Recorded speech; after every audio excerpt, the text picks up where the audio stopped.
Hey there, welcome to Sumit Academy. I do hope that you are benefiting from my videos. Do subscribe to my channel so that you do not miss out on my previous or future videos. I do hope that you have seen and benefited from my earlier video on the prelims examination. Now, let's have a look at the syllabus for the mains examination. There will be 7 papers in the mains, with essay as the first paper, General Studies 1, GS1 as the second, General Studies 2, GS2 as the third, General Studies 3, GS3 as the fourth, and General Studies 4, that is GS4, as the fifth paper. The sixth and the seventh papers are optional subjects, papers 1 and 2. Each of these papers is worth 250 marks and you will be given 3 hours to complete each of these papers. There are 2 additional papers which are qualifying papers, but we shall talk about them a little later. For essay writing, please see the 12 videos in my channel, Sumit Academy.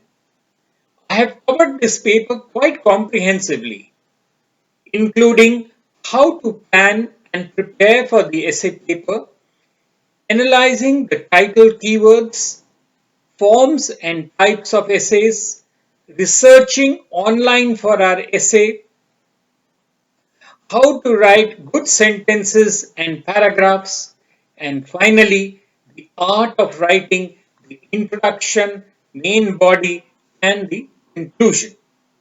I have also uploaded a video on tips for writing essays in an examination environment, avoiding stress and pressure. Now, let's have a look at the second paper of the mains, that is GS1. This will include subjects like Indian heritage and culture and history and geography of the world and society. A third paper, GS2, will include governance, constitution, polity, social justice, and international relations. Do see my videos on governance, where I have tried to cover almost all important topics. Moving on to our fourth paper, GS3. This includes technology, economic development, biodiversity, environment, security, and disaster management. As usual, do have a look at my videos on internal security. GS4, the fifth in the series, will include questions to test the candidate's attitude and approach to issues relating to integrity, probity in public life, and problem-solving approach to various issues and conflicts faced in dealing with society. Questions may utilize the case study approach to determine these aspects. Now, you will then have to face and overcome 2 optional papers. In the first optional paper, you can choose any one optional subject from the list of 25 subjects. What are these? Let's have a look. These are, and remember you have to choose one from them. These are history, geography, economics, sociology, public administration, philosophy, psychology, political science, agriculture, animal husbandry and veterinary science, anthropology, botany, chemistry, civil engineering, commerce, electrical engineering, Geology, law, mathematics, management, mechanical engineering, medical science, physics, statistics, and zoology. Is any subject fetching more marks than the others? Yes, I know that most candidates are under the impression that history is the most scoring paper, as most of the toppers have opted for it. But my dears, hold on a second. It is always better to opt for your own subject if it is listed, instead of trying to master a new one up to graduate level. You will not succeed that way. A known subject will mean lesser time required for preparation, and you can then concentrate on the other subjects too. Do think about it before you follow the general trend and fail to achieve your goal. In the second optional paper, you may choose any one optional subject from amongst the list of 23 subjects. Now, these include Assamese, English, Bengali, Dogri, Bodo, Hindi, Gujarati, Kashmiri, Kannada, Maithili, Konkani, Manipuri, Malayalam, Nepali, Marathi, Punjabi, Odia, Santhali, Sanskrit, Tamil, Sindhi, Urdu, and Telugu. If you are really good in any one of these languages, go for it without a second thought. If your education was primarily in the Hindi medium, opt for Hindi. Otherwise, if your power of expression is good, opt for English as the optional subject. That is not all. There will be two qualifying papers, both of 300 marks each.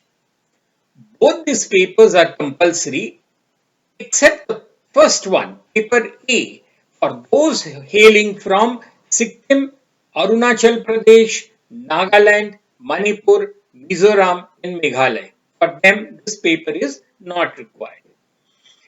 Both are qualifying in nature. This means that their marks are not counted for the final tally in the merit ranking. But you are required to secure a minimum qualifying mark. And if you fail to do so, UPSC will not reveal your score in the other papers. The marks card would only reveal the marks obtained in the language papers. This would indeed be tragic, as you would lose not only an attempt but also the opportunity to learn where you stand in terms of the other subjects. And all this because two relatively easy papers have been overlooked by you. Avoid this scenario. Give the language papers the respect they deserve and work at least to qualify. You have to score at least 75 marks. That is 25% of 300 in each paper to qualify.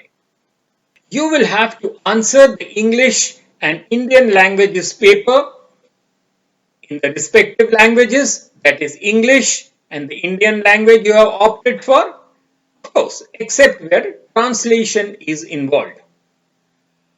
For Santhali language, question paper will be printed in Devanagari script, but you are free to answer either in Devanagari or in Olchiki scripts. The first one is paper A, which is of any one Indian language from the 8th schedule of the Constitution. If possible, do opt for the same language as the one you selected as your optional subject. Again, this will mean less preparation and more time to prepare for the other subjects. The second paper, paper B, will be a test of English language. This will include an essay of about 600 words of 100 marks. You may be given 4 topics to choose from. Now, please see my 12 videos on essay writing. They shall make your preparation far easier. Then there will be a comprehension passage followed by 5 questions of 15 marks each. This will be followed by a passage and you have to make a essay of it in your own language. This will be worth 75 marks. The 4th question will be rewriting sentences after making corrections. But do not make unnecessary changes in the sentences. The next question will be the fill in the blanks for 5 marks, each worth 1 mark. And of course, a couple of questions from English grammar, usually on verbs and antonyms and synonyms. The last part of the paper will be to use the given idioms or phrases in sentences. Now do see my videos on idioms and phrases. They are already uploaded to help you out. You really will have to study a bit about English grammar to succeed in this paper. Please do see all my videos on the English grammar also. Answers must be written in English only. Word limit in questions, wherever specified, should be adhered to. If your answer is much longer or shorter than the prescribed length, marks will be deducted. Well, that's all from me in this video. In the next video, we shall talk about the compulsory English paper and how to handle it. I hope you like this video. Do like this video and share on your social media, including your Facebook page.